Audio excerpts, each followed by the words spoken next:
అసెంబ్లీలో మళ్ళొక్కసారి బీసీ కపట నాటక బిల్లుకు ఆమోదం పొందింది. ఆ సవరణ కార్యక్రమానికి ఈ గవర్నర్ దగ్గర ఉంది. గవర్నర్ గారు సంతకం పెడితే పెట్టినట్టు, లేకపోతే అది పెండింగ్లో కథం వస్తున్న పోతున్న ఓ రామశిల్క అన్నట్టుగా అయిపోయినట్టే దాని కథ.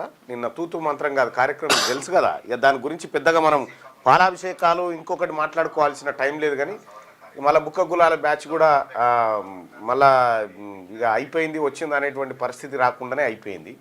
మొత్తానికి అఖిల పక్షాన్ని తీసుకుపోయి తేల్చిన దాని మీద సంతకం పెట్టండి, మేము జీవో జారీ చేస్తాం, 42% రిజర్వేషన్ ఇస్తాం బీసీలకు అనేటువంటి ప్రయత్నం కాంగ్రెస్ పార్టీ నిన్న అఖిలపక్షం పోయింది. ఇక అఖిలపక్షంలో ఓన్లీ బీసీలే, మళ్ళీ ఇంకోటి పోయేది లేదు, దాన్ని డిమాండ్ చేసేది అట్లా. నిన్న పోయినటువంటి వాళ్ళలో బీసీలే పోవాలిగా, మళ్ళీ ఓ రెడ్డి గారు పోయేది లేదు, గవర్నర్ మీద ఒత్తిడి తెచ్చేది లేదు. ఓట్లు అడిగేటప్పుడు మాత్రం బీసీల ఓట్లు మాకు కావాలి, వస్తారు మన దగ్గరికి, అది కథ. 42% రిజర్వేషన్ విషయంలో కాంగ్రెస్ పార్టీ చిత్తశుద్ధి తేలిపోయింది. కనీసం ఈ ఇద్దరు పిల్లల నిబంధన ఏదైతే ఉందో అది ఎత్తివేయడం కోసం ఒక ప్రకటన చేయమని చెప్పి నిన్న అసెంబ్లీలో నిన్న మండల్లో నేను మాట్లాడుతుంటే దానికి బీఆర్ఎస్ వాళ్ళు అడ్డుదలుగుడు. అక్కడ వాళ్ళకేం కేసీఆర్ మీద కేసు పెడతారా, సిబిఐకి అప్పచెప్తారా? కేసీఆర్ ఏమన్నా భగవంతుడా, కేసీఆర్ ఏమన్నా అదా? అందరి మీద పెడతారు కేసులు. ఈ విచారణను ఎదుర్కోలేనంత పిరిగివాడా కేసీఆర్? కాదే, విచారణ ఎదుర్కొని నిన్న చెప్పినాం కదా ఏం చేయబోతుండో రేవంత్ రెడ్డి గారు, ఎవరి జుట్టు ఎవరికి ఇవ్వబోతుండో అర్థమవుతుంది కదా. మీకు కూడా తెలుసు కదా ఎక్కడి నుంచి ఈజీగా జుట్టు లాక్కోవచ్చు. ఇక్కడైతే ఈజీగా ఉండదు, అక్కడి నుంచి అయితే ఈజీగా లాక్కోవచ్చు అని అక్కడ ఇచ్చిండు. ఒక పెద్ద సార్ ఆదేశం మేరకు ఇచ్చిండు అనుకో, సరే ఇచ్చిండు అయిపోయింది. కానీ ఇంకా కేసీఆర్ మీద సిబిఐ కేసు అనగానే భూగోళం అంతా బద్దలైనట్టుగా కేసీఆర్ మీద ఉద్యమం టైంలో 100 కేసులు ఉన్నాయి. కేసీఆర్ ఉద్యమం విడిచిపెట్టి అధికారంలోకి వచ్చినాక నా మీద 100 పెట్టిండు, ఈయన మీద పెట్టిండు కొన్ని. సో కేసులు అనేటివి కేసులు పెట్టినంత మాత్రాన దోషులైపోయి మొత్తం తలదించుకోవాల్సిన పని లేదు. కొన్ని కేసులు మీకు తెలుసు కదా, ఇప్పుడు కల్వకుంట్ల కవిత గారు నా మీద హత్యాయత్నం చేసి ఇలాంటికి 50-60 రోజులు అవుతుంది, ఇప్పటి వరకు అరెస్ట్ చేసిన పాపాన పోలే. కాబట్టి తలిగే వంద ఉంటే భార్య వాందే, అధికారం ఎవరి చేతిలో ఉంటే వ్యవస్థలన్నీ అతని చుట్టూ తిరుగుతాయి. సరే, ఈ అంశం ఇక్కడ పెడితే నిన్న అసెంబ్లీలో బీసీ బిల్లు సందర్భంగా అసెంబ్లీలో పాస్ అయిన తర్వాత మండలిలోకి వచ్చిన తర్వాత మండలిలో కనీసం దాని మీద చర్చ లేకుండా బీఆర్ఎస్ పార్టీ కుట్రపూరితంగా ఒక అంశాన్ని తెర మీద తెచ్చి కనీసం బీసీ బిల్లు మీద మాట్లాడే ఛాన్స్ కూడా లేకుండా అంత గందరగోళపరిచినటువంటి పరిస్థితి మీ అందరికీ తెలుసు. నిన్న ఏం జరిగిందో, నిన్న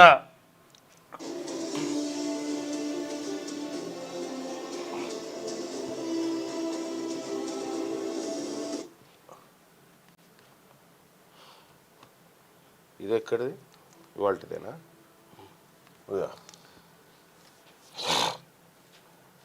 ఎంత ఘోరం అంటే, అరే అమ్మ కొంచెమన్నా అవకాశం దొరికితే మా బీసీల గురించి మాట్లాడుకుందామంటే అది లేకుండా చేసిరు. ఇంత ఘోరంగా ఆడదులే, అమ్మ పెట్టది అడుక్కోనియదన్నట్టుగా వీళ్ళు చేయరు, చేసేటోళ్ళనేమో చేయనియరు. ఇగో హైకోర్టులో కేసు వేసి దీన్ని ఆపేది సార్, ఇలా మళ్ళా ఇంకొక ఆయన పుట్టడానికి గ్యారంటీ, ఇలా మళ్ళీ దాన్ని అడ్డుకోవడానికి గ్యారంటీ. అధ్యక్ష, ఈ మా బీసీల విషయము మాట్లాడుకునే సందర్భంలో బీఆర్ఎస్ పార్టీ ఈ రకంగా అరాచకం చేయడం, ఈ రకంగా దాన్ని అడ్డుకోవడం, సభను డిస్టర్బ్ చేయడం, ఇది బాధాకరం సార్. ఇది అత్యంత బాధాకరం. ఇది బీసీలకు సంబంధించినటువంటి అంశం సార్. ఇక్కడ బీసీలకు సంబంధించినటువంటి అంశం చర్చకు వచ్చినప్పుడు బీఆర్ఎస్ పార్టీ చిత్తశుద్ధితో వీళ్ళకి 70 సంవత్సరాలుగా అన్యాయం జరుగుతుందని వచ్చి కూర్చొని మా బాధ వినాలి సార్, మా ఆవేదన వినాలి. అది చేయకుండా కేసీఆర్ గారి పైన కేసు పెట్టినటువంటి ఉద్దేశంతో, అదే కేసీఆర్ గారు మా మీద 100 కేసులు పెట్టింది సార్, మేము ఎన్నట్టు పట్టించుకోలే. మేము ప్రజాక్షేత్రంలో ఉన్నాం, ఎదుర్కోవడానికి సిద్ధంగా ఉన్నాం. కానీ ఈ రకమైనటువంటి వాదనకు దిగడం, బీసీలకు సంబంధించినటువంటి అంశం చర్చకు వచ్చినప్పుడు ఇది దుర్మార్గమైనటువంటి ఈ చర్య సార్. దీన్ని ఎట్టి పరిస్థితుల్లో బీసీ సమాజం ఉపేక్షించదని తమ ద్వారా తెలియజేస్తున్నాను అధ్యక్ష.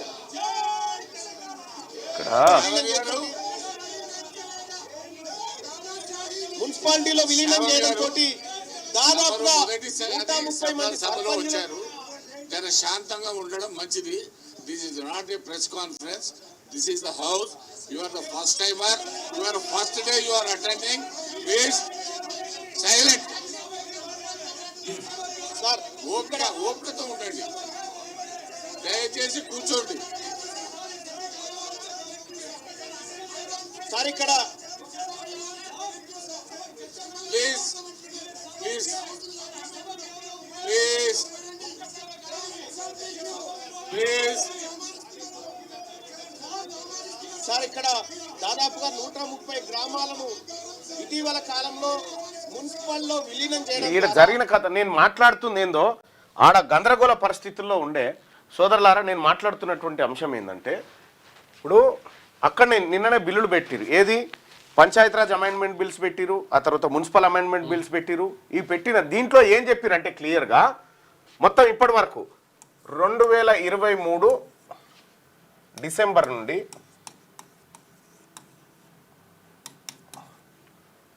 2025 సెప్టెంబర్ 1 వరకు ఏం చేశారంటే వీళ్ళు చేసినటువంటి కథ ఇది సమాజానికి అర్థం కావాల్సింది.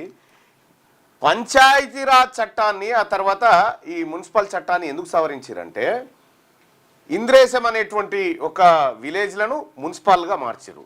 ఇప్పటి వరకు దాదాపు 130 గ్రామాలను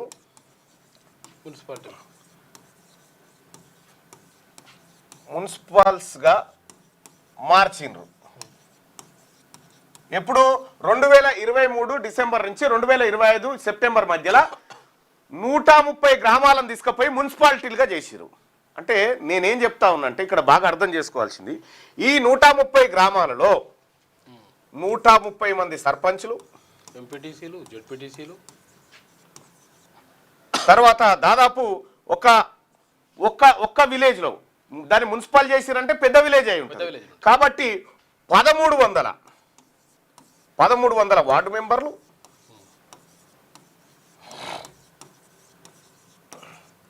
తర్వాత 80 ఎంపీటీసీలు, 10 జెడ్పీటీసీలు. ఇవన్నీ ఖతం అయిపోయినాయి. ఇవి ఒకసారి చూస్తే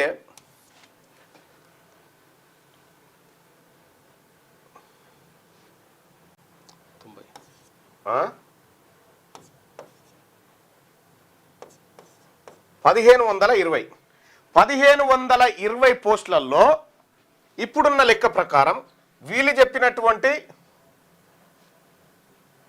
42% రిజర్వేషన్ బీసీలకు అనుకున్నా, లేదంటే ఇప్పుడు ఆల్రెడీ ఉన్నటువంటి ఎగ్జిస్టింగ్ తీసుకున్నా 1500లో 50%, అంటే దాదాపుగా 760 పోస్టులు, రాజకీయ పోస్టులు బీసీలకు బీసీ ఎస్సీ ఎస్టీలకు రిజర్వ్ అయ్యేటువంటి పోస్టులు. ఈ పోస్టులను తీసుకుపోయి మున్సిపల్లో కలిసిరు. ఎన్ని మున్సిపాలిటీలు తయారైనాయి అంటే గట్టిగా 10-12 తయారైనాయి. 10 మున్సిపాలిటీలు తయారైనాయి. ఇప్పుడు ఏమైంది, 4 ఊళ్ళు కలిపి ఒక వార్డు కౌన్సిలర్ అవుతాడు. అంటే దీంతో 10 ఊర్లలో కలిపి కొత్తగా క్రియేట్ అయినటువంటి పోస్టులన్నీ మహా అంటే కొత్తగా క్రియేట్ అయ్యేటి ఒక 200 ఉంటాయి. 200 వార్డు కౌన్సిలర్లు అవుతారు వీళ్ళందరూ పోయి. మరి ఇక్కడ 760 పోస్టులు బీసీ ఎస్సీ ఎస్టీలకు దక్కాల్సినటువంటి పోస్టులను మీరు తీసుకుపోయి మున్సిపాల్లో కలిపి ఆ పోస్టులను లేకుండా చేసిరు కదా. అంటే మీరు రిజర్వేషన్ ఇవ్వకముందుకే ఉన్న రిజర్వేషన్ స్థానాలను ఖతం చేసిరు కదా.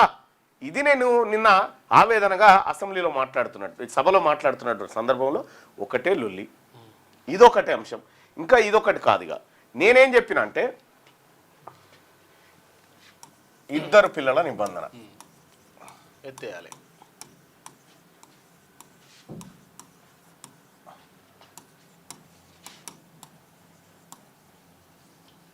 ఈ 2 పిల్లల నిబంధన ఏంది, జనాభా విపరీతంగా పెరిగిపోతుంది భారతదేశంలో. కాబట్టి జనాభాను నియంత్రించడం కోసం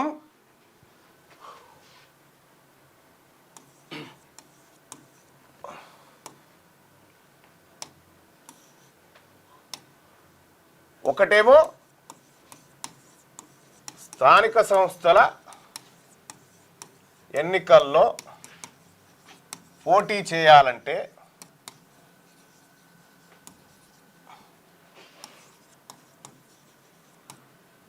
ఇద్దరు పిల్లలు మాత్రమే ఉండాలి. అంతకంటే ఎక్కువ ఉంటే చేయడానికి అవకాశం లేదు. ఇప్పుడు ఇది నిబంధన గతంలో చంద్రబాబు నాయుడు గారు ముఖ్యమంత్రిగా ఉన్నప్పుడు ఏపీలో ప్రవేశపెట్టిండు.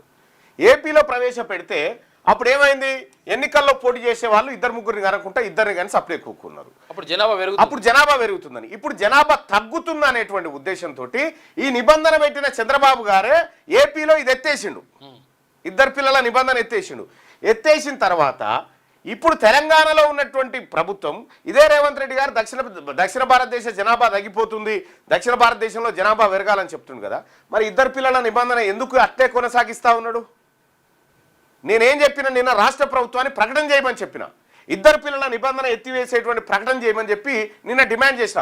ఇక్కడ మాకు రిజర్వేషన్లు ఏది దాదాపు 760 స్థానాలను ఖతం చేసిరు కదా, ఇక్కడ కనీసం ఈ ప్రకటన చేస్తే ఏమవుతుందంటే బీసీ ఎస్సీ ఎస్టీ వీళ్ళలో ముగ్గురు పిల్లల కంటే ఎక్కువ వాళ్ళు ఉన్నారు, ఎక్కువ మంది. వీళ్ళకి అవకాశాలు పెరుగుతాయి. అక్కడ పోయిన దాన్ని కనీసం ఇక్కడ ఉపశమనం కింద చూస్తామని చెప్పి నేను నిన్న లొల్లి పెడితే మన మాటలు ఆడ కనీసం బీఆర్ఎస్ పార్టీ ఆ చర్చకే తావేయలే. ఇక్కడ ఇద్దరు పిల్లల నిబంధన ఎత్తేయాలని చెప్పి నిన్న మంత్రులను బతిరాడి వచ్చిన, దండం పెట్టి వచ్చిన అందరికీ, అన్నా ఎత్తేయండి అన్నా, కనీసం మా జాతులకు ఉపశమనం దొరుకుతుందని చెప్పొచ్చిన. ముఖ్యమంత్రి గారితో మాట్లాడతామని చెప్పారు. మరి వాళ్ళు ఏం మాట్లాడతారో నేను వెయిట్ చేస్తా ఉన్నా దానికోసం. ఇద్దరు పిల్లల నిబంధన ఎత్తేస్తే మాకు అవకాశాలు పెరుగుతాయి అనే మాట చెప్పిన. ఇగో ఇది నేను చేసినటువంటి కార్యక్రమం నిన్న. అలాగే కాంగ్రెస్ పార్టీ 42% రిజర్వేషన్ అంట ఉంది.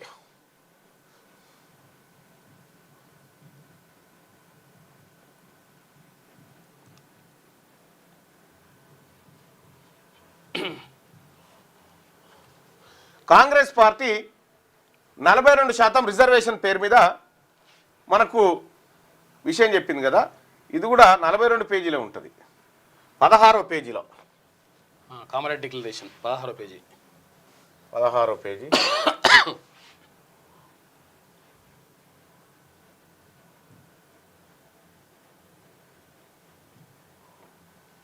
కింది కొట్టాలి. 16వ పేజీకి రండి. పోయింది. Kamareddy BC declaration. ఇక్కడ కాంగ్రెస్ పార్టీ ఏం చెప్పిందో, నిన్న మీరు 42% ఇవ్వడానికి ఇంత తహతహలాడుతున్నారు కదా, ఈ 42% ఇవ్వడానికి 2 హార్డిల్స్ ఉన్నాయని చెప్పిన. ఒకటి ఏంది, మీరు ఇక్కడ ఇప్పుడు ఈ బిల్లు పాస్ చేసి గవర్నర్ గారికే పంపాలి. గవర్నర్ గారి దగ్గర ఆల్రెడీ 2 పెండింగ్ ఉన్నాయి. ఈయన సంతకం పెట్టడు, ఈయన పెట్టకపోతే ఇది ఆగిపోతుంది అని చెప్పిన. ఒకవేళ ఇది ఈయన సంతకం పెట్టినా కూడా మళ్ళీ Supreme Court judgement triple test Indira Sawhney versus Union of India అనేటువంటి కేసు తీర్పు అడ్డంకిగా మారుతుంది. 50% స్లాబ్ను మెయింటైన్ చేయాలని చెప్పి కోర్టు తీర్పు ఉంది, అక్కడ ఆగిపోతుంది. కాబట్టి మీరు పెట్టేటువంటి బిల్లు ద్వారా ఏమీ రాదు అనే మాట స్పష్టంగా చెప్తూ మీరు ఇది చేయాలనుకున్నారు, ఇది రాలేకపోతుంది కాదా, రాలేకపోతుంది కదా, మీ చేతులున్న కార్యక్రమాలు ఏంటి అని వాళ్ళకు గుర్తు. ఏం హామీ ఇచ్చిండ్రు వీళ్ళు? ఏం హామీ ఇచ్చారు? కామారెడ్డి డిక్లరేషన్లో కులగణన బీసీ కమిషన్ నివేదిక ఆధారంగా అధికారంలోకి వచ్చిన 6 నెలల్లోపే బీసీలకు రిజర్వేషన్ల పెంపు. కాంగ్రెస్ పార్టీ అధికారంలోకి వచ్చింది ఎప్పుడు? 2023 డిసెంబర్ 7 తారీఖు రోజు అధికారంలోకి వచ్చింది. 2023 డిసెంబర్ 7, 2024 డిసెంబర్ 7, 2025 డిసెంబర్ దగ్గరకు వచ్చింది. 2 ఏళ్ల పొద్దు గడుస్తుంది, ఇంకా వీళ్ళకి 6 నెలలు కాలే. ఇంకా దాన్ని కొనసాగిస్తూనే ఉన్నారు. ఇక 5 ఏళ్ల దాకా లాక్కపోతారు అన్నట్టు. ఇది సెకండ్ విషయం ఏం చెప్పిండ్రు. ఇది అటర్ ప్లాఫా. ఇక రెండోది, కొత్త స్థానిక సంస్థల్లో ప్రస్తుతం ఉన్న బీసీ రిజర్వేషన్లు 23% నుండి 42% పెంపు. పంచాయతీలు మున్సిపాలిటీల్లో కొత్తగా 23,973 మంది బీసీలకు రాజకీయ ప్రాతినిధ్యం, స్థానిక సంస్థల్లో బీసీ రిజర్వేషన్ల ఉపవర్గీకరణ అని చెప్పింది. ఇక్కడ 23,973 మందిని రాజకీయ నాయకులుగా తయారు చేస్తాం బీసీల నుంచి అన్నారు. ఇది తయారు చేయకపోగా ఈ గ్రామాలను తీసుకుపోయి మున్సిపాలిటీలో కలిపి 1,500 మంది అవకాశాలు ఖతం చేశారు. ఇది ఇయ్యకపోగా మీద ఉల్టా పోయింది. ఇది పోయింది. ఇక్కడ ప్రభుత్వ సివిల్ కన్స్ట్రక్షన్ మెయింటెనెన్స్ కాంట్రాక్ట్ లో బీసీలకు 42% రిజర్వేషన్. ఇప్పుడు ఇది ఈ 3వ పాయింట్ చేయంగా సుప్రీంకోర్టు అడ్డుకోదు, హైకోర్టు అడ్డుకోదు, ఎవరు అడ్డుకోరు. బీసీలకు నువ్వు ఇక్కడ రిజర్వేషన్ 42%, మెయింటెనెన్స్ కన్స్ట్రక్షన్స్లో కాంట్రాక్టులలో 42% రిజర్వేషన్ ఇయ్యంగా ఎవ్వరు అడ్డుకోరు. ఇది ఎందుకు చేస్తలేవు అని అడిగిన. ఇక్కడ నిధుల విషయంలో బీసీ సప్లాన్ తగినన్ని నిధులు, బీసీ సప్లాన్ తీసుకురమ్మని చెప్పిన. ఎస్సీ ఎస్టీ సప్లాన్, ఈ బీసీ సప్లాన్ కథ ఏంటంటే ఇప్పుడు మొన్న ఏం జరిగింది, కేసీఆర్ అది పెట్టిగా ఏది కార్పొరేషన్లు పెట్టి ఇచ్చింది ఎంత అంటే లొటపీస్ ఏమీ లేదు. వీళ్ళు ఏం చేసిరు, 11,000 కోట్ల రూపాయలు మొన్న పెట్టిరు. ఎవరు మొన్న ప్రజాప్రభుత్వం, మొన్నటి ప్రభుత్వం బడ్జెట్లో 11,000 బీసీల సంక్షేమం కోసం కేటాయించారు. ఈ బీసీల సంక్షేమం కోసం వీళ్ళు గట్టిగా ఖర్చు పెట్టేది ఎంత ఉంటుంది అంటే 5,000 కోట్లు ఖర్చు పెడతారు. మరి మిగతా 6,000 కోట్లు ఎటు పోవాలి? నేనేం చెప్పిన అంటే మీరు ఈ ఏడాది 6,000 ఖర్చు పెట్టకపోతే వచ్చే ఏడాది 6,000 కలపాలి. వచ్చే ఏడాది 6,000 కోట్లు కలిపి క్యారీ ఫార్వర్డ్ చేయాలి. ఈ బీసీ సప్లాన్ని పెట్టండి. బీసీ సప్లాన్ పెట్టడం కోసం హైకోర్టు అడ్డుకోదు, సుప్రీంకోర్టు అడ్డుకోదు, నీకు పార్లమెంట్తో సమస్య కూడా లేదు. బీసీ సప్లాన్ పెట్టంగా ఎవడొద్దు అంటుండు. ఇక్కడ బీసీ సప్లాన్ తగినన్ని నిధులు మంజూరు చేసేందుకు మొదటి అసెంబ్లీ సెషన్లోనే చట్టబద్ధమైన హోదాతో మహాత్మా జ్యోతిరావు పూలే బీసీ సప్లాన్ ఏర్పాటు. మొదటి అసెంబ్లీ సెషన్లోనే చూసుకో. ఏది మరి ఎన్ని అసెంబ్లీ సెషన్లు? ఏది ఏది ఇప్పటికి ఎన్ని అసెంబ్లీ సెషన్లు అయినాయి? మరి ఈ ఇదెందుకు పెట్టట్లేదు? దీన్ని ఎవరైనా అడ్డుకుంటారా? ఇక బీసీ సంక్షేమానికి ప్రతి ఏడాది 20,000 కోట్ల చొప్పున 5 ఏళ్లలో 1,00,000 కోట్ల కేటాయింపు.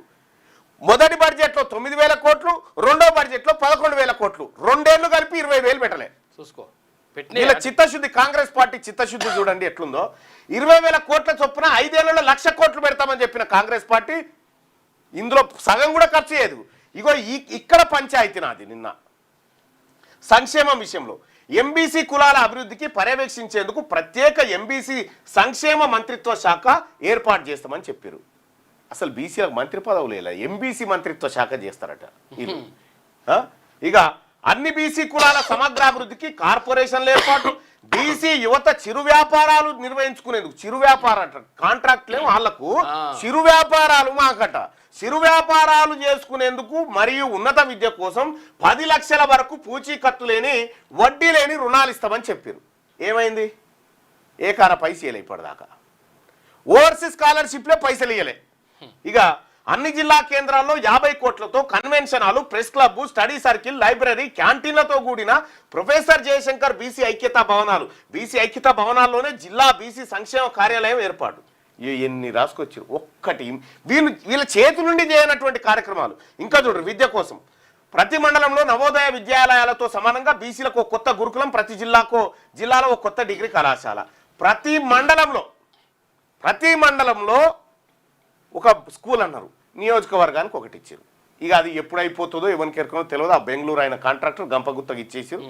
ఇక రూపాయలు 3 లక్షల కంటే తక్కువ వార్షిక ఆదాయం గల బీసీ కుటుంబాల యువతకు ర్యాంకుతో సంబంధం లేకుండా మొత్తం ఫీజు రియంబర్స్మెంట్ అన్నారు. ఫీజు రియంబర్స్మెంట్ బకాయిలు అడబడి ఉన్నాయి. వన్ టైం సెటిల్మెంట్ అన్నారు. ఇవి ఇయ్యంగా ఎవరన్నా అడ్డుకుంటుండా? నీవు ఇయ్యాల్సిన ఇయ్యకుండా మాకు 42 ఏదైతే ఇరుకుతుందో దాని చుట్టూ మమ్మల్ని దింపుతా ఉన్నారు. చేతి వృత్తులకు సాయం, వృత్తి బజార్ పేరుతో ప్రతి మండలంలో 50 దుకాణాల షాపింగ్ కాంప్లెక్స్ ఏర్పాటు చేసి మంగలి, వడ్రంగి, చాకలి, కమ్మరి, స్వర్ణకారుల వంటి చేతి వృత్తుల వారికి ఉచితంగా షాపు స్థలాలు అందజేస్తామని చెప్పారు. ఏవి వీళ్ళు ఇస్తారు? వీళ్ళు బీసీలకు. గీత కార్మికులు మరియు చేనేత కార్మికులకు ప్రస్తుతం ఉన్న 50 ఏళ్ల వృద్ధాప్య పెన్షన్ అర్హత వయస్సునే మిగతా అన్ని చేతి వృత్తులు చేపట్టే వారికి వర్తిస్తామని చెప్పారు. అది లేదు.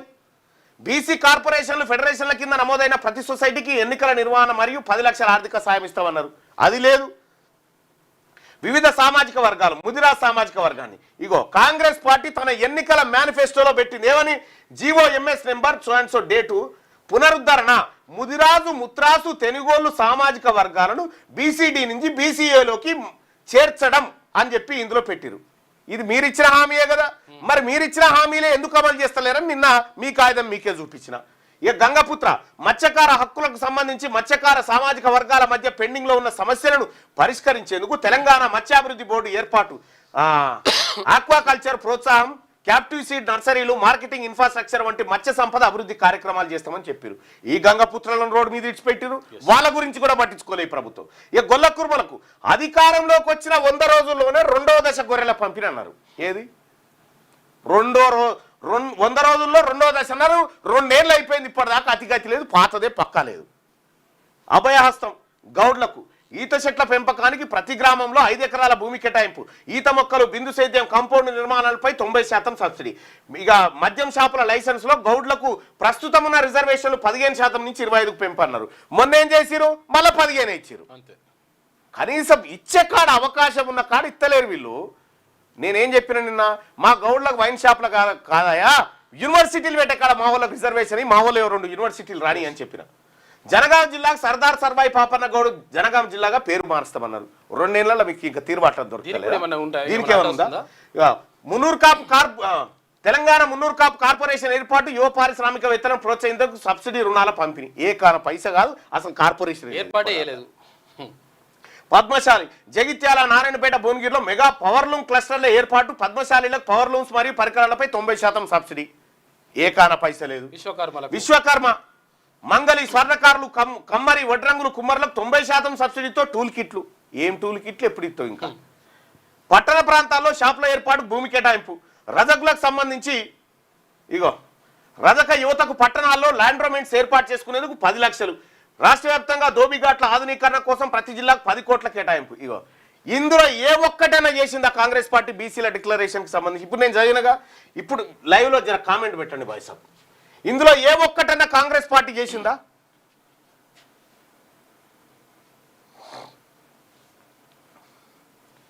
ఏ ఒక్కటన్నా?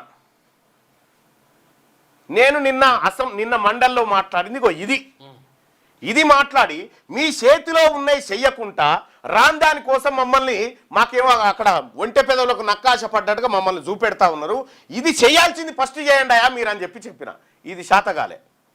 ఇది బీఆర్ఎస్ పార్టీ నాయకులు ఏం చేయలే. ఇగో ఏం చేయలే. వీళ్ళు బీసీలకు ఏం చేయరు. ఏం బిచ్చగాల బీసీలు ఏమన్నా? రాష్ట్ర ప్రభుత్వాన్ని అడుగుతా ఉన్నాం, ఎన్ని రోజులు ఊకోవాలి మేము? ఇంకా ఇక చాలు నాయన, మీ పరిపాలన చాలు, మీ రెడ్ల పరిపాలన చాలు నాయన. మీ రెడ్లు వెలమనంత పోయి ఇక కట్టగట్టుకునేటన్నా పోయి నాయన, మాకొద్దు, మా మీద మీ పెత్తనం వద్దు. ఆ బ్రిటిషోడు నైజాముగా తర్వాత నైజాం రాజు నయం ఉండే, నైజాం రాజు దగ్గరికి అధికారం గుంజుకోవడానికి నైజాంను దోషిగా నిలబెట్టి వీళ్ళు. నైజాం అయిపోయినాక బ్రిటిషోళ్ళు అయిపోయినాక మీరు అయిపోయినాక వాళ్ళు. ఇక చాలునైనా, ఇప్పటికన్నా మాకు విముక్తి కావాల్సిందే. ఏం చేయలే.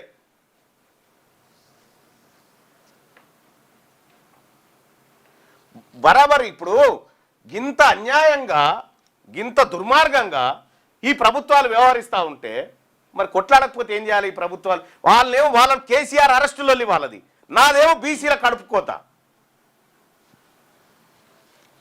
ఇగో జరుగుతున్నటువంటి కార్యక్రమం ఇది. ఇప్పుడు ఇక వీళ్ళ కాడికొద్దాం. కాళేశ్వరం ప్రాజెక్టు ఎంత 8,000 కోట్లతో కట్టిరు బాయ్సాబ్. లక్ష. మీకు ఒక లెక్క చూపిస్తా చూడండి. ఈ దొంగలంతా కలిసి చేసినటువంటి కార్యక్రమం చూపిస్తా. కాళేశ్వరం ప్రాజెక్టు 1,50,000 కోట్లు.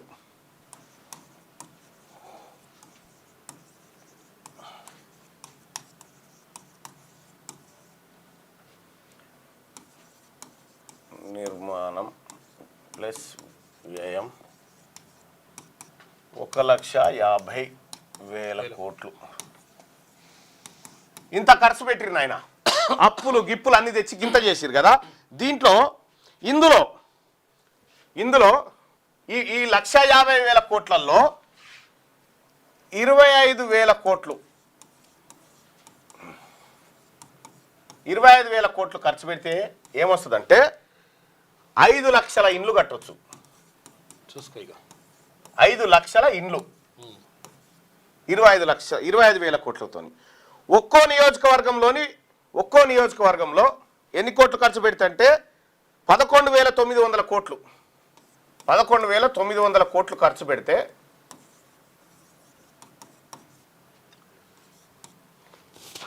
ప్రతి నియోజకవర్గంలో యశోద ఆసుపత్రి ఆ లెవెల్లో super speciality Yashoda Apollo Apollo care అటువంటి అపోలో యశోద అపోలో ఆసుపత్రులు అసంటి ప్రతి నియోజకవర్గంలో కట్టొచ్చు. ఎంత? 11,900 కోట్లతోటి. ఇక 2,600 పబ్లిక్ స్కూల్స్కి స్కూల్స్ ఎన్ని ఉన్నాయి? 26,000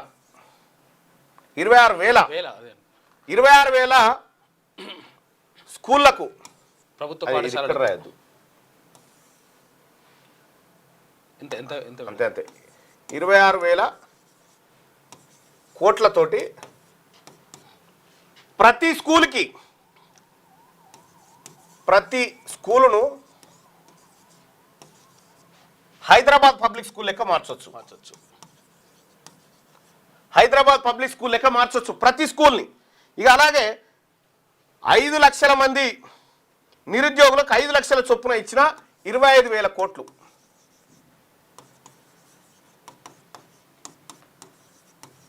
నిరుద్యోగ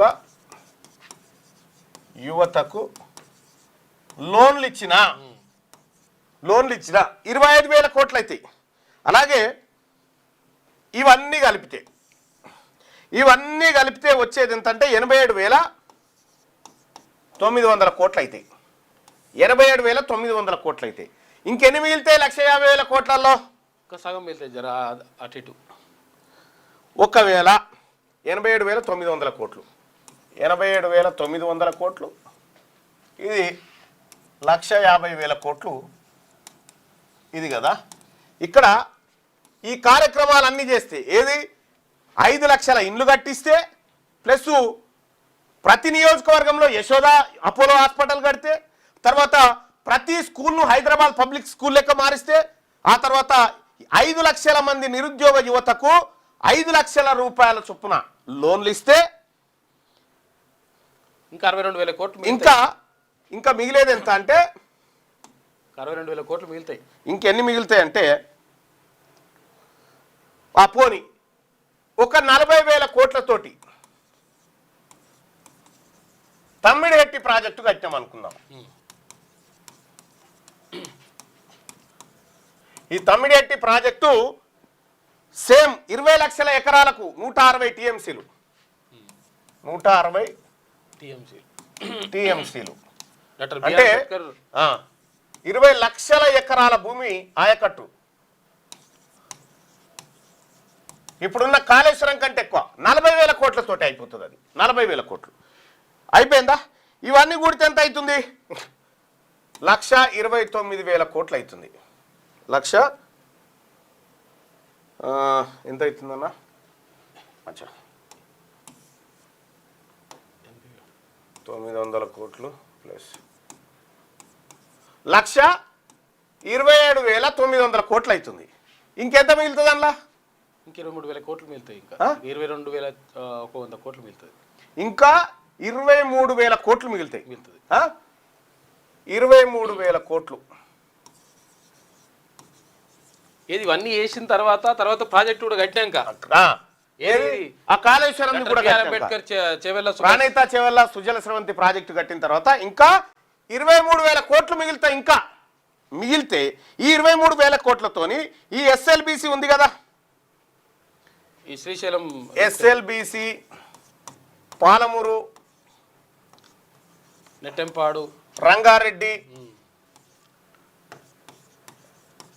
ఈ ప్రాజెక్టులన్నీ పూర్తి చేయొచ్చు. మొత్తం ఇక్కడ ఒక్క కాళేశ్వరం మీద పెట్టిన దాంతో గిన్ని కార్యక్రమాలు చేయొచ్చు చూడండి. కానీ కాళేశ్వరంలో అవినీతి జరిగిందని చెప్పి కాళేశ్వరంలో అవినీతి జరిగిన మాట వాస్తవం. ఆమెతో చెప్పించిండు కదా రేవంత్ రెడ్డి గారు, ఆమెతో చెప్పించేసిండు కాబట్టి జరిగింది వాస్తవమే. ఆ టాపిక్ వచ్చినప్పుడు మాట్లాడదాం. ఇక్కడ గిన్ని కార్యక్రమాలు ఒక్కదాన్ని మళ్ళా పోనీ ఇది ఎక్కడికి వచ్చిందా? కాళేశ్వరం ఏమైనా ఎక్కడికి వచ్చిందా? రాలే. ఇన్ని కార్యక్రమాలు ఇక్కడ ఒక్కదాన్ని చూపెట్టి 1,000 కోట్ల రూపాయల కమిషన్లు దొబ్బక తిన్నారు. ఇవాళ ఇన్ని కార్యక్రమాలు చేయొచ్చు ఈ దీంతో. ఇవి ఇడిచిపెట్టి ఇట్లా చేస్తే పైసలు రావుగా ఎక్కువ. మరి ఏం చేయాలి? కమిషన్ రావాలంటే గుత్తేదారుని పట్టుకోవాలి, కమిషన్లు కొట్టాలి. ఇది కార్యక్రమం, జరిగిన కార్యక్రమమే గిది. గిదాని గురించి నేను నిన్న మాట్లాడుతుంటే ఆడ ఒకటే లొల్లి. జరిగిన కార్యక్రమం ఇది ప్రజలారా. మరి ఇప్పుడు ఏం చేద్దామని చెప్పురు. ఇక వీళ్ళు ఇప్పుడు మూసి ప్రక్షాళన ప్రాజెక్టు మళ్ళీ నాడు ఇవే లెక్కలు వేసుకోవాలి మనం మూసికి. మీరు చూడుర్రి, మూసి ప్రక్షాళన అంటే అంత ఈజీ ప్రాజెక్ట్ కాదు. దానికి కూడా దుకాణం స్టార్ట్ చేసిరు. మళ్ళా వాళ్ళు అది చేసిరు, వీళ్ళు ఇది చేస్తారు. మనని ఎవడు పట్టించుకోడు, ఈ బీసీలను ఎవడు పట్టించుకోడు. ఈ బీసీల కడుపు కోత ఎవరికి పట్టది. ఈ బీసీల బతుకు మారాలంటే బీసీ ప్రభుత్వం ఉండాలి. ఇది ఒక్కటే మార్గం, ఇంకొక ఆప్షన్ కూడా లేదు. ఇక అందుకోసమే పార్టీని లాంచ్ చేయబోతా ఉన్నాం సోదరులారా. పార్టీ పేరు గీరు అన్నీ అనౌన్స్ చేస్తాం. ఒక పెద్ద వేదిక మీద నుంచే ఈ కార్యక్రమాన్ని చేయబోతా ఉన్నాం. విద్యా ఉద్యోగాలపైన సీఎం గారికి ప్రత్యేక దృష్టి ఉన్నది. ఏది రెడ్లకు పోస్టింగ్లు ఇచ్చే కాడ, ఇంకో కాడ ఏడ పని చేస్తారు వీళ్ళు. పీఈటీలు మోడల్ స్కూల్లో అవుట్ సోర్సింగ్ లో పనిచేస్తున్న పీఈటీలకు 6 నెలల సంది జీతాలు గతి. పీఈటీలు కానీ తర్వాత ఇంకో ఉద్యోగులు కూడా 6 నెలల సంది జీతాలు గతిలేవు. అటెండర్లు తర్వాత నిన్న చాలా మంది ఉద్యోగ సంఘాల వాళ్ళు ఓల్డ్ పెన్షన్ స్కీమ్ విషయం గురించి మాట్లాడారు. ఏమైంది మరి ఓల్డ్ పెన్షన్ స్కీమ్ది? నిన్న ఉండే మేనిఫెస్టో ఇక్కడ పెట్టినావు కదా, ఉద్యోగుల సంక్షేమం అని ఎడబెట్టినావు.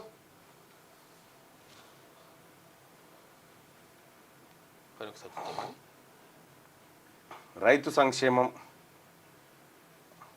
నీటిపారుదల, యువత ఉపాధి కల్పన, విద్యారంగం, అభయహస్తం, పేరు అభయహస్తం, వైద్య రంగం, గృహ నిర్మాణం, పంచాయతీరాజ్, నీటి సరఫరా, ప్రభుత్వ ఉద్యోగులు. ఇగో ఏం చెప్పినావు? ప్రస్తుతం ఉన్న సిపిఎస్ విధానాన్ని రద్దు చేసి ఓల్డ్ పెన్షన్ విధానాన్ని అమలు చేస్తాం అని చెప్పినావు. ఏమైంది మరి? మీరు ఇచ్చిన హామీనే ఓల్డ్ పెన్షన్ స్కీమ్ ఎందుకు అమలు చేస్తలేదు ఈ రాష్ట్ర ప్రభుత్వం? ఏం పుట్టింది రాష్ట్ర ప్రభుత్వానికి అని అడుగుతా ఉన్నాము. ఈ ఉద్యోగస్తులను ఆశపెట్టి ప్రభుత్వ ఉద్యోగులకు మరియు పెన్షనర్లకు ఇచ్చే డిఏను సకాలంలో ప్రకటించి బకాయిలను నేరుగా ఉద్యోగులకు చెల్లిస్తాం. ఏం చేశారు మీరు? ఉద్యోగస్తులకు ఏం చేశారు? పోలీసులకు సరెండర్స్ లేవు, ఏమీ చేయలే. ఈ చెయ్యాల్సినవి చేయకుండా ఇప్పుడు కాళేశ్వరం చుట్టూ కేసీఆర్ని అరెస్ట్ చేస్తారా లేదా? హరీష్ రావు ఎవరికి ఎక్కడికి వచ్చింది భయ్? ఇది ఆల్రెడీ ముంచీరు అయిపోయింది. మీ దగ్గర ఎట్లా గక్కియానో రేపటి బీసీ ప్రభుత్వం చూసుకుంటుంది. కానీ ఈ రకంగా మనల్ని మోసం చేస్తూ ఉంటే మాట్లాడకపోతే ఏం చేయాలి మరి? బరాబర్ మాట్లాడతా, తప్పేముంది ఇట్లా మాట్లాడితే? ఇగో ఇది జరిగినటువంటి కార్యక్రమం ప్రజలారా. ఇక ఈ కార్యక్రమాలను నిడిచిపెట్టి కాళేశ్వరం కథ రారి రెడ్డిగా కష్టకాలంలోనూ కలిసే ఉన్నాం. ఈనాడు దినపత్రిక. మన బంధం ప్రాంతీయ సుస్థిరతకు మూలస్తంభం మోడీ. భారత ప్రధాని తన కారులో తీసుకెళ్లిన పుతిన్, అందులోనే 30 గంట ఏకాంత భేటీ. భారత్తో అనుబంధం పార్టీలకు అతీతమన్న రష్యా అధినేత. ఒకే వేదికపై భారత్, చైనా, రష్యా సారథులు. అత్యంత కష్టకాలంలోనూ భారత్, రష్యా కలిసే ఉన్నాయని భారత ప్రధాని నరేంద్ర మోడీ పేర్కొన్నారు. ఎలాంటి పరిస్థితుల్లోనూ ఇరు దేశాలు భుజం కలిపి నడిచాయన్నారు. ఎలాంటి పరిస్థితుల్లోనూ ప్రాంతీయంగానే కాకుండా ప్రపంచవ్యాప్తంగా సుస్థిరతకు 2 దేశాల మధ్య భాగస్వామ్య బంధం మూలస్తంభంగా నిలుస్తుందని చెప్పారు. షాంఘై సహకార సంస్థ సదస్సులో పాల్గొనడానికి చైనాకు వెళ్ళిండు. షాంఘై సహకార సంస్థ సదస్సు నుంచి హోటల్కు రష్యా అధ్యక్షుడు పుతిన్ కారులో వెళ్తున్న ప్రధాని మోడీ చూడొచ్చు. ఇక ఇటు అమెరికా ఓడు గిచ్చంగానే మళ్ళీ ఇటు పోయినామన్నట్టు గంతే. కాళేశ్వరంపై సిబిఐ విచారణ జరిపించండి. కేంద్ర హోంశాఖకు లేఖ రాసిన రాష్ట్ర ప్రభుత్వం. జస్టిస్ ఘోష్ కమిషన్ నివేదిక ఆధారంగా దర్యాప్తునకు సూచన. తెలంగాణలో సిబిఐకి ఎలాంటి అడ్డంకులు లేవన్న సీఎం రేవంత్ రెడ్డి. కాళేశ్వరం బ్యారేజీలపై జస్టిస్ ఇక్కడ విచారణను మీకు తెలుసు కదా ఇక ఎందుకు అప్పచెప్పిండు అక్కడ అనేది మీరు చూసుకోండి, మీరు రాసి పెట్టుకోండి. చాలా తీవ్రమైనటువంటి పరిస్థితులు ఇటు బీఆర్ఎస్ పార్టీ ఎదుర్కోబోతుంది. రెండోది బీజేపీ పార్టీకి అతి త్వరలో, నేను చెప్తా ఉన్నాగా, అతి త్వరలో బీజేపీ పార్టీని దేశ ప్రజలంతా చీకొట్టేటువంటి పరిస్థితులు క్రియేట్ అవుతున్నాయి. ఎందుకు క్రియేట్ అవుతున్నాయి అంటే రాహుల్ గాంధీ మొన్న పేల్చింది కేవలం ముట్టించింది అంతే. పేల్చే కార్యక్రమం, పేల్చే అణుబాంబు రేపు ఎల్లుండో ఉంటుంది నాకు తెలిసిన కాడికి. నరేంద్ర మోడీ గారు ఎట్లా గెలిచిండు, నరేంద్ర మోడీ గారు ఈ నాయకులు టాప్ లీడర్స్ అంతా ఎట్లా గెలిచిరు అనేది రాహుల్ గాంధీ మొత్తం డాటా బయట పెట్టబోతా ఉన్నాడు. అంటే ఇది మామూలు అనుభవం కాదు మీరు అనుకుంటారేమో, ఎందుకంటే దాంట్లో నేను ఇన్వాల్వ్ అయినట్టుగా చెప్తా ఉన్నా. చాలా గడ్డు భారతీయ జనతా పార్టీ తుడుచుక పెట్టుకుపోయినా పరిశాన్ కావద్దు. ఇంకా ఆ పరిస్థితి స్పష్టంగా కనిపిస్తూ ఉంది. ఇప్పుడు తాత్కాలికంగా అనుకుంటున్నా, తాత్కాలికంగా కాదు, మొత్తం వ్యవస్థలన్నీ ఇరకబోతున్నాయి. ఇప్పుడు ప్రపంచ పత్రికలు కూడా దీన్ని బ్యానర్ ఐటంగా తీసుకునే వార్త తయారవుతుంది కార్యక్రమం. ఇక్కడ సరే, ఇక నరేంద్ర మోడీ గారి ప్రభుత్వానికి కేసీఆర్ జుట్టును అందించి నీకు కావాల్సినంత గిచ్చుకోగా నా తెరువు రాకన్నట్టుగా దర్యాప్తు సంస్థ సిబిఐకి అప్పగించే ప్రక్రియ వేగం అందుకుంది. ఆదివారం సాయంత్రం 4 గంటలకు శాసనసభలో జస్టిస్ పీసీ ఘోష్ కమిషన్ నివేదికపై చర్చ ప్రారంభమవగా అర్ధరాత్రి దాటిన తర్వాత మాట్లాడిన ముఖ్యమంత్రి రేవంత్ రెడ్డి కమిషన్ నివేదికపై తదుపరి చర్యలకు కేసును సిబిఐకి అప్పగిస్తున్నట్టు ప్రకటించగా సభ ఆమోదించింది. సోమవారం ఇందుకు సంబంధించిన లేఖను కూడా కేంద్ర హోంమంత్రిత్వ శాఖకు పంపినట్టు తెలిపింది. నీటిపారుదల శాఖ అధికారులు మంత్రి అనుమతి తర్వాత ముఖ్యమంత్రి ఆమోదం సైతం తీసుకొని రాష్ట్ర హోంశాఖ నుంచి కేంద్ర హోంశాఖకు లేఖను పంపినట్టు సమాచారం. కాళేశ్వరం ప్రాజెక్టులో భాగంగా నిర్మించిన మేడిగడ్డ, అన్నారం, సుందిల బ్యారేజీల పనుల్లో అవినీతి అక్రమాల కారణంగా ప్రజాధనం భారీగా దుర్వినియోగమైనట్టు వచ్చిన ఆరోపణలపై జస్టిస్ పీసీ ఘోష్ కమిషన్ విచారణ జరిపి జూలై 31న నివేదిక సమర్పించింది. బ్యారేజీల నిర్మాణంలో జరిగిన తప్పులు, అవకతవకలను కమిషన్ వెలుగులోకి తెచ్చింది. అనేక లోపాలు, అక్రమాలను కూడా గుర్తించింది. ఇది కాళేశ్వరం విచారణ జరపండి అని అక్కడ ఇచ్చింది. దీని మీద నిన్నే ఎక్స్ప్లెయిన్ చేసిన ఏం కథ అనేది. అయితే ఇవాళ రేవంత్ రెడ్డి గారు కవితతో ధృవీకరించాడు అవినీతి జరిగిందని. హరీష్ సంతోష్ల వల్లే అవినీతి, కేసీఆర్కు మరక. మీ అయ్యతో మొన్నటిదాకున్నావు కదా, ఆయన ఎందుకో చెప్పకపోతే ఈ మాట. ఆ రోజు ఎందుకు చెప్పలే ఈ మాట? బయటకు వచ్చాక చెప్తున్నది ఆమె. ఆ రోజు ఎందుకు చెప్పలే? మా బావ మావాడు సంతగాడు ఇద్దరు కలిసి అవినీతి చేస్తా ఉన్నారని ఎందుకు చెప్పలే ఈ మాట? ఎందుకు దాచిపెట్టినావు ఈ మాటను? కాబట్టి సిబిఐ ఎంక్వైరీలో కవిత పేరును యాడ్ చేయండి. ఈ సిబిఐ ఎంక్వైరీలో కవితను మీరు సాక్షిగా తీసుకుంటారా, ఇంకెట్లా తీసుకుంటారా? సిబిఐ ఎంక్వైరీలో, సిబిఐ కట్టే కేసులో కవిత పేరును ఇంక్లూడ్ చేయండి. చాలా వివరాలు. ఇక ఇంతకు మించిన అవకాశం లేదు. ఎందుకంటే ఆమెకు దోషులు ఎవరో తేలింది. ఆమె ఆల్రెడీ విచారణ చేసింది కాబట్టి ఆమె దగ్గర సాక్ష్యాధారాలు ఉన్నాయి. క్లియర్ గా అవినీతి జరిగిందని ఆమె ఒప్పుకుంటుంది. కవితను సిబిఐ కేసులో ఆమె పేరును కూడా ఇంక్లూడ్ చేయాలి. ఎందుకంటే జరిగిందని ఒప్పుకుంటుంది. ఆమె దగ్గరే ఉన్నాయి ఆధారాలన్నీ. పీసీ ఘోష్ కమిషన్ నివేదిక ఓవైపు ఉంటే ఇంటి మనిషే చెప్తా ఉంది కాబట్టి ఆమె పైన ఆమె పేరును కూడా దాంట్లో చేర్చాలని చెప్పి మా బీసీ సమాజం అంతా డిమాండ్ చేస్తూ ఉంది. 10 ఏళ్ల సంధిని కడుపులో దాచిపెట్టుకొని ఎట్లా ఆ మాటను చెప్పకుండా ఊకున్నావు? ఒక విషయాన్ని ప్రజాప్రతినిధిగా ఒక విషయం తెలిసిన తర్వాత కూడా కడుపులో దాచుకోవడం నేరం. కాబట్టి ఏది ప్రజా వ్యతిరేకమైనటువంటిది, అవినీతి పరమైనటువంటి చెప్పకపోవడం కూడా నేరమే. కాబట్టి కవితను కూడా ఈ కేసులో ఇంక్లూడ్ చేయాలి. ఆమె దగ్గర చాలా విషయాలు ఉన్నాయి అంటున్నారు కదా, ఆమెను కూడా ఎంక్వైరీ చేయాలి. ఆమె పేరు కూడా సిబిఐ పరిగణలోకి తీసుకోవాలని చెప్పి మేము డిమాండ్ చేస్తా ఉన్నాం. చాలా విషయాలు బయటకు వచ్చేసి చాలా విషయాలు బయటకు వస్తే రాని, ఎందుకంటే దగ్గర నుంచి చూసింది కదా ఏ మూట ఎటు పోతుందో. అంతే. శిథిలాల దిబ్బగా ఆఫ్ఘనిస్తాన్ 6.0 తీవ్రతతో భూకంపం, 800 మందికి పైగా దుర్మరణం, 2500 మందికి పైగా క్షతగాత్రులు, గ్రామాలే ధ్వంసం, కూలిన ఇళ్ల కింద ఇంకా చాలా మంది, మృతుల సంఖ్య భారీగా పెరిగే అవకాశం. ప్రధాని మోడీ తీవ్ర దిగ్భ్రాంతి, అన్ని రకాలుగా దేశాన్ని ఆదుకుంటామని హామీ ఇచ్చిరు. నిన్న ఉదయమే ఆఫ్ఘనిస్తాన్లో భారీ భూకంపం వచ్చి 800 మంది చనిపోయినటువంటి పరిస్థితి చూస్తా ఉన్నాం. మొత్తం శిథిలాల కింద ఇంకా చాలా మంది ఉన్నట్టుగా తెలుస్తూ ఉంది. సో భారత్ కూడా తన వంతు సాయాన్ని ప్రకటించింది. అయితే ఇక ఇది ఇట్లా ఉంటే ఇక్కడ ఈ సందర్భంలో వాస్తవానికి ఒక టీఆర్ఎస్ పార్టీ సగటు కార్యకర్త ఏం ఆలోచిస్తాడంటే, సరే ఏమన్నా కానీ బై కేసీఆర్ అవినీతి చేసిండు, శిక్ష పడాల్సిందే ఒప్పుకుంటాం. కానీ కేసీఆర్ మంచి ఉద్యమకారుడు.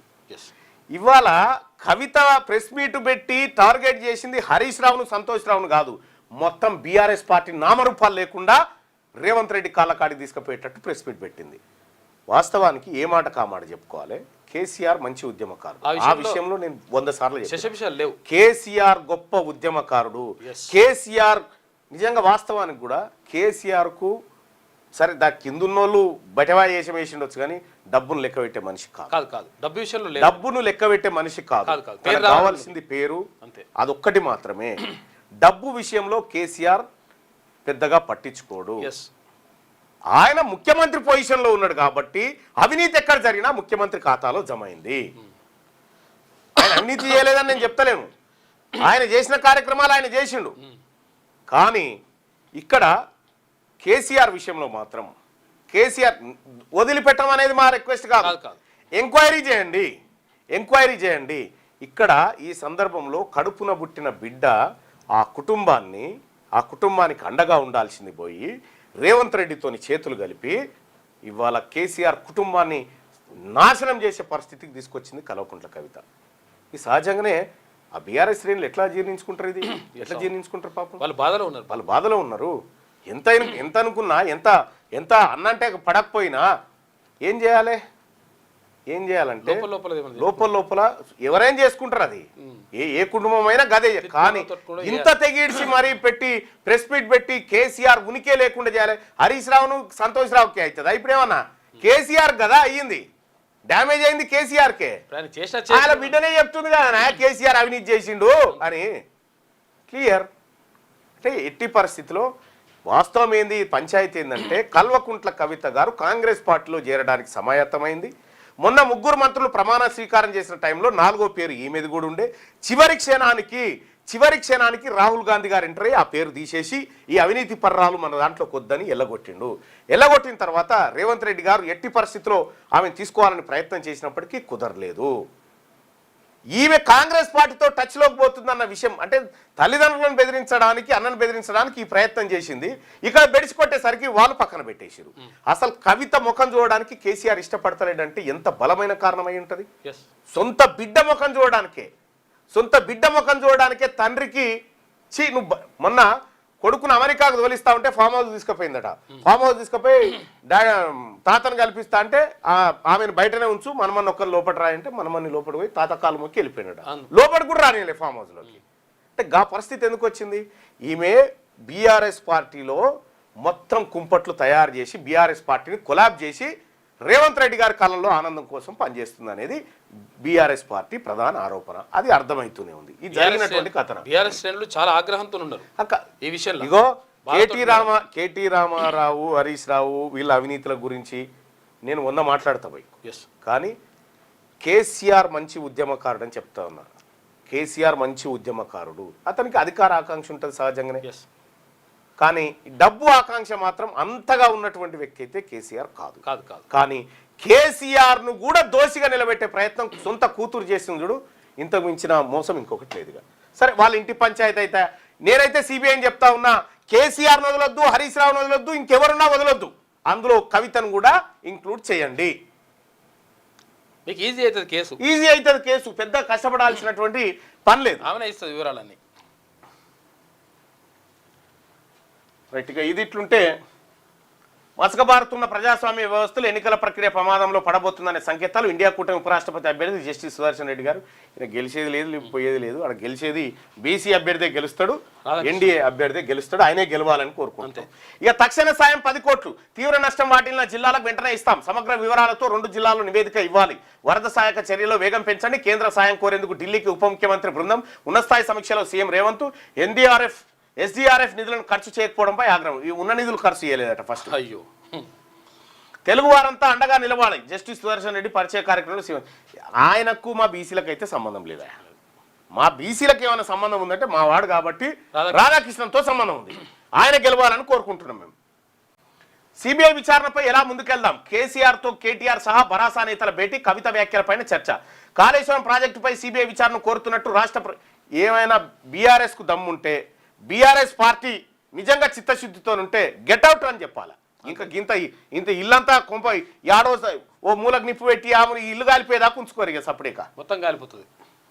కాళేశ్వరం ప్రాజెక్టుపై సిబిఐ విచారణ కోరుతున్నట్టు రాష్ట్ర ప్రభుత్వం ప్రకటించిన నేపథ్యంలో సోమవారం ఎర్రవెల్లి నివాసంలో భరాసా అధినేత మాజీ ముఖ్యమంత్రి కేసీఆర్తో పార్టీ కార్యనిర్వాహక అధ్యక్షుడు కేటీఆర్ సహా నేతలు జగదీష్ రెడ్డి, వేముల ప్రశాంత్ రెడ్డి, పల్లా రాజేశ్వర రెడ్డి, డాక్టర్ సంజయ్ తదితరులు సమావేశమయ్యారు. సిబిఐ విచారణ ఎదుర్కోవడంలో ఎలా ముందుకెళ్లాలనే అంశంపై ప్రధానంగా చర్చించినట్టు తెలుస్తుంది. మంగళవారం హైకోర్టులో దీనిపై విచారణ జరగనుండడంతో ఈ అంశంపై న్యాయ నిపుణులతో చర్చించినట్టు సమాచారం. మాజీ మంత్రి హరీష్ రావు, మాజీ ఎంపీ సంతోష్ కుమార్లపై కల్వకుంట్ల కవిత చేసిన తీవ్ర అవినీతి ఆరోపణలపైన కేసీఆర్ వద్ద చర్చకు వచ్చినట్టు తెలిసింది. కవిత వ్యాఖ్యలపై రాష్ట్ర పార్టీ ముఖ్య నేతలు, ముఖ్య జిల్లాల అధ్యక్షుల నుంచే కాకుండా ఇక్కడ అసలు ఒక మాట ఇక పబ్లిక్ని అడుగుదాం.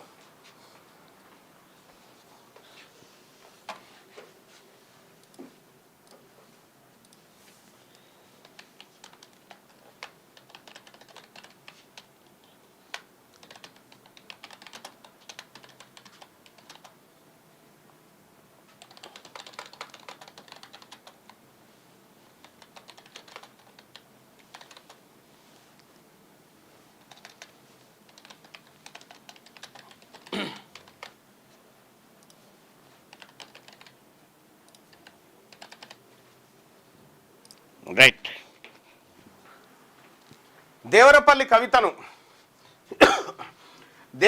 కవితను బీఆర్ఎస్ నుండి సస్పెండ్ చేయాలా వద్దా? ఈ దేవనపల్లి కవిత ఎవరు అనుకున్నారు? అత్తగారు ఇంటి పేరు. దేవనపల్లి కవితను బీఆర్ఎస్ నుండి సస్పెండ్ చేయాలా వద్దా? ఓటింగ్ లో పాల్గొనండి. సస్పెండ్ చేయాలనుకునే వాళ్ళు ఇక్కడ, వద్దు అనుకునే వాళ్ళు ఇక్కడ మీ అభిప్రాయాన్ని తెలియజేయండి. దేవనపల్లి కవితను బీఆర్ఎస్ నుండి సస్పెండ్ చేయాలా వద్దా? మీరు అభిప్రాయాన్ని తెలియజేయండి.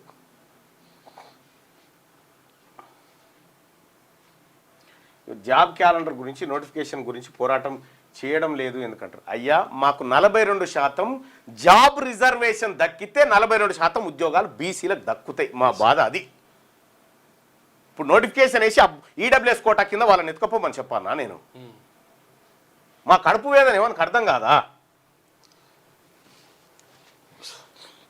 రైట్, ఇక ఆమె దుకాణం ఆమెది. సరే, ఇగో పాత పెన్షన్ విధానాన్ని అమలు చేయాల్సిందే. నల్ల దుస్తులు ధరించి ఉద్యోగులు, ఉపాధ్యాయుల ఆందోళన. ఏడాదిలోపు ఓపీఎస్ పునరుద్ధరించాలి కోరుతూ ఉద్యోగుల ఐకాసా తీర్మానం అంటూ. ఏడాది లోపల ఓల్డ్ పెన్షన్ స్కీమ్ ఇవ్వకపోతే కాంగ్రెస్ పార్టీ ప్రభుత్వం మీరు పుట్టగతులు ఉండే మీరు రాసి పెట్టుకోరు. ఇచ్చిన హామీ నెరవేర్చండి. ఫస్ట్ ఉద్యోగులకు ఇచ్చిన హామీ లేదు అక్కడ, నిరుద్యోగులకు వరుసగా 4 ఏళ్లు తెలంగాణలో చదివిన వారికే స్థానికత. హమ్మయ్య. వైద్య విద్యపై జారీ చేసిన జీవో 33ని సమర్థించిన సుప్రీంకోర్టు. ఇతర రాష్ట్రాలకు బదిలీలపై వెళ్లే ప్రభుత్వ ఉద్యోగులు, ఐఏఎస్ అధికారుల పిల్లలకు మినహాయింపు. ప్రభుత్వ ఉద్యోగులు ఆ తర్వాత ఐఏఎస్ అధికారుల పిల్లలకు మినహాయింపు. హైకోర్టు తీర్పు కొట్టివేత. ఇంటర్ వరకు వరుసగా 4 ఏళ్లు తెలంగాణలో చదివిన వారికే వైద్య విద్యా కోర్సుల ప్రవేశాల్లో ఇంటర్ వరకు వరుసగా 9, 10, 11, 12 4 ఏళ్లు ఖచ్చితంగా తెలంగాణలో చదవాలి. స్థానిక కోట 85% వర్తింపజేస్తూ రాష్ట్ర ప్రభుత్వం జారీ చేసిన జీవో 33ని సుప్రీంకోర్టు సమర్థించింది. తెలంగాణలో శాశ్వత నివాసం ఉన్న వారు ఈ కోటా కింద ప్రవేశం పొందడానికి వరుసగా 4 ఏళ్లు రాష్ట్రంలో చదివి ఉండాల్సిన అవసరం లేదన్న హైకోర్టు తీర్పు కొట్టేసింది. మంచి పని చేసి. కాకపోతే కొంచెం అన్న, మొన్న చూస్తేగా ఎంతమంది వచ్చారు? 10th ఉండదు వాళ్ళకు. ఇక 5వ తరగతి, 6వ తరగతి 4, 3 ఆడికేం తెచ్చుకుంటారు. ఆడికేం తెచ్చుకొని ఇక్కడ లోకల్ అవుతా ఉంటారు. ఇక్కడ రావాల్సిన పోతా ఉంటుంది. వెలుగు దినపత్రికలో ఉన్నటువంటి వార్తలు చూస్తే, ఇక వెలుగు దినపత్రిక వార్తల కంటే ముందు కొన్ని ఈ యొక్క నిరంజన్ రెడ్డి గారికి ఫోన్ చేయాలి. ఎవరు? మన వనపర్తి నిరంజన్ రెడ్డి గారికి. గిది చూడు, ఈ వార్త చదువు. ఛాతిపై అభిమాన నేత పచ్చబొట్టు. ఇగో ఈయన ఛాతి పైన సింగిరెడ్డి నిరంజన్ రెడ్డి టాటూ వేయించుకుందట. ఎవరు? ఈయన ఒక ఆయన. తన అభిమాన నేతపై ప్రేమను చాటుకునేందుకు ఒక కార్యకర్త ఎదపై ఆయన పచ్చబొట్టు వేయించుకున్నాడు. కొన్నాళ్ళకు ఆ పచ్చబొట్టే ఆ నేతే తన గుండె ఆగకుండా కాపాడతారని, అంత్యక్రియల దాకా వెళ్ళిన తనను బతికిస్తాడని ఊహించలేకపోయాడు. వనపర్తి పట్టణంలోని పీర్లగుట్టలో జరిగిన ఈ వింత ఘటన సోమవారం వెలుగు చూసింది. ప్రత్యక్ష సాక్షులు తెలిపిన వివరాల మేరకు పట్టణానికి చెందిన తైలం రమేష్ తెలంగాణ ఉద్యమంలో చురుగ్గా పనిచేశారు. మాజీ మంత్రి సింగిరెడ్డి నిరంజన్ రెడ్డిపై అభిమానంతో ఛాతిపై ఆయన పచ్చబొట్టు వేయించుకున్నాడు. కొన్నాళ్ళుగా హైదరాబాద్లో ఉంటుండగా 3 రోజుల క్రితం వనపర్తి పీర్లగుట్టలోని 2 పడకల గదులని కాలనీలో బంధువుల ఇంటికి వచ్చాడు. ఆదివారం అల్పాహారం తిన్న తర్వాత అస్వస్థతకు గురయ్యారు. తర్వాత ఎలాంటి చలనం లేకపోవడంతో అందరూ చనిపోయారని భావించారు. కుటుంబ సభ్యులను పిలిచి అంత్యక్రియలకు సైతం ఏర్పాటు చేశారు. ఈ విషయం నిరంజన్ రెడ్డికి తెలిసి తన అభిమాన కార్యకర్త చివరి చూపు కోసం వచ్చారు. ఈ క్రమంలో రమేష్ ఎదపై ఉన్న పచ్చబొట్టును చూస్తుండగా ఊపిరి పీల్చుకుంటున్నట్టు అనుమానం వచ్చి వెంటనే రమేష్ పై ఉన్న పూలదండలు తీయించారు. పేరు పెట్టి పిలవగా కొద్దిగా కన్రెప్పలు కదిలించడంతో ఆసుపత్రికి తరలించారు. చికిత్స అందించిన గంట తర్వాత కళ్ళు తెరవడంతో కుటుంబ సభ్యులు, బంధువులు ఆనందాశ్చర్యాలకు గురయ్యారు. వైద్యుల సూచన మేరకు రమేష్ను హైదరాబాద్లో నిమ్స్కు తరలించారు. ప్రస్తుతం ఆయన ఆరోగ్యం నిలకడగా ఉన్నట్టుగా సమాచారం అంట. అది లేకపోతే దండం పెట్టేటోళ్ళు. ఈ కథమేగా అవుతుండే. ఒకసారి అందుకే నిరంజన్ రెడ్డికి ఫోన్ చేయాలని చెప్పి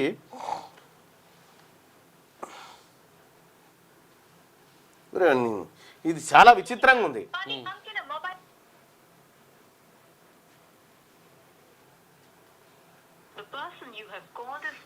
చాలా గమ్మత్తుంది ఇది. నువ్వు ఒకసారి నిరంజన్ రెడ్డి గారితో మాట్లాడితే ఈ విషయం తెలుస్తుంది. పేరు పెట్టి పిలవగా కొద్దిగా కన్రెప్పలు కదిలించడంతో ఆసుపత్రికి తరలించారు. చికిత్స అందించిన గంట తర్వాత కళ్ళు తెరవడంతో కుటుంబ సభ్యులు, బంధువులు ఆనందాశ్చర్యాలకు గురయ్యారు.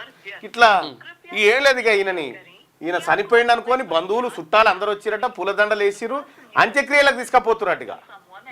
అంత్యక్రియలకు పోయే సమయంలో ఆయనతో లేచిండు. ఎవరు? నిరంజన్ రెడ్డి వచ్చి పిలిచిండట. రమేష్ అనగానే కన్రెప్పలు కదిలిచ్చిండట. ప్రేమ బతికే ఉన్నాడు గారా అని పూలదండలు తీపిచ్చిరట. ఇట్లా అవుతుంటే ఒక్కోసారి ఘటనలు. ఇది చూడు, ఇది ఎత్తితే నాకు ఇవ్వు. ఇక ఇదొక ఘటన అయితే ఇంకొకటి, చిలిపిగా డోర్ బెల్ కొట్టిండట పోరడు. బెల్ కొట్టిండని కాల్చి చంపినట పోరని అమెరికాలో. ఎవరైనా పోరడు బయటకు వచ్చి టిక్కున కొట్టిరుతాడుగా, డోర్ బెల్ కొట్టి పారిపోయే చిలిపి పనికి పాల్పడ్డ ఓ బాలుడు కాల్చివేతకు గురైన ఘటన అమెరికాలోని హ్యూస్టన్లో చోటు చేసుకుంది. ఈ విషయాన్ని ఆదివారం స్థానిక పోలీసులు వెల్లడించారు. గుర్తు తెలియని బాలుడు ఒకరు శనివారం సాయంత్రం చిలిపిగా డోర్ బెల్ మోగిస్తున్నాడు. దీనిని సాధారణంగా డింగ్ డాంగ్ డిచ్చింగ్గా వ్యవహరిస్తారట. ఈ ఆటలో ఇంటి యజమాని తలుపు తీయగానే బెల్ మోగించిన వారు తుర్రుమని పారిపోతుంటారు. ఇదే విధంగా వ్యవహరించిన ఓ బాలుడిని ఓ ఇంటి యజమాని తుపాకీతో కాల్చాడు. ఆ గాయాలతో బాలుడు ఆదివారం మరణించాడని పోలీసులు ప్రకటనలో తెలిపారు. ఈ ఘటనపై దర్యాప్తు చేపట్టినట్టు ఇప్పటి వరకు ఎవరిని అరెస్ట్ చేయలేదని తెలిపారు. దక్షిణ కాలిఫోర్నియాలో 2023లో కూడా డింగ్ డాంగ్ డిచ్ సరదా పని 3 యువకుల ప్రాణాలు పోవడానికి కారణమైందట. ఇది కథ. ఇటో మాట్లాడుతున్నట్టు నిరంజన్ అన్న. నిరంజన్ అన్న, గుడ్ మార్నింగ్. హలో హలో అన్న, గుడ్ మార్నింగ్ అన్న. గుడ్ మార్నింగ్ అండి. ఎవరు? నేను తీన్మార్ మల్లన్నని మాట్లాడుతున్నానే. నమస్తే నమస్తే బ్రదర్, బాగున్నారా? బాగున్నా అన్న, బాగున్నా. మీరు నాతో పాటు లైవ్లో ఉన్నారన్న. నిన్న ఒక అనూహ్యమైన ఘటన జరిగింది. యా, అసలు ఈ రమేష్ అసలు మీరు పోయి తాకిన తర్వాత ఎట్లా జరిగిందన్న ఇది? నాకే ఆశ్చర్యం కొద్ది, ఇప్పటికీ నమ్మశక్యం కాలేదు బ్రదర్. ఏంటంటే అతను వనపర్తి వాసి, నాకు వ్యక్తిగత అభిమాని, మా కుటుంబానికి కూడా అభిమాని, మా మామగారి కాలం నుంచి కూడా. అయితే ఎన్నికల్లో కూడా నాకు పనిచేసిండు. ఆయన ఉండడం హైదరాబాద్ ఉంటాడు.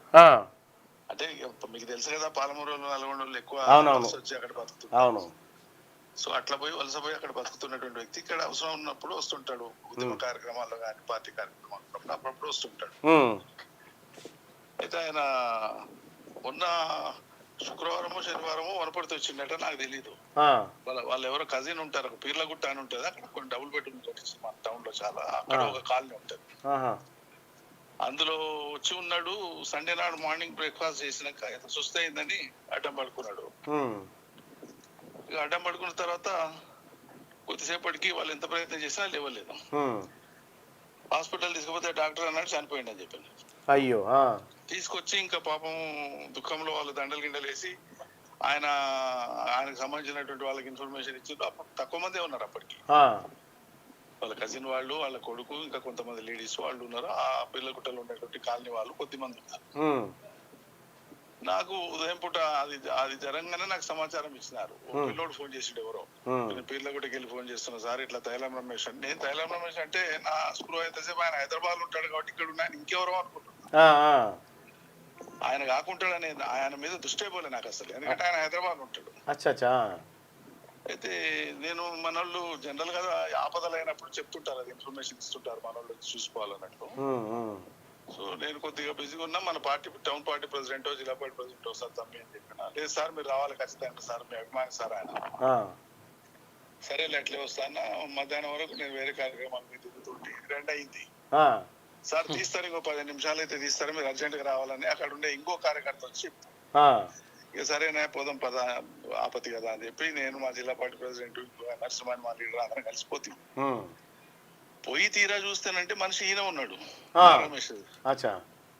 నా వ్యక్తిగత అభిమాని, నా కార్యకర్త హైదరాబాద్ లో ఉంటే ఆయన. నేనన్నా ఇక్కడికి ఎందుకు వచ్చిండి, ఈయనకేమైంది అసలు, ఇదేంటి ఆశ్చర్యం, మీరు ఎట్లా చేస్తే ఏమైంది అని నేను షాక్ గురే. వాళ్ళ ప్రశ్నల మీద ప్రశ్నలు వేస్తాను.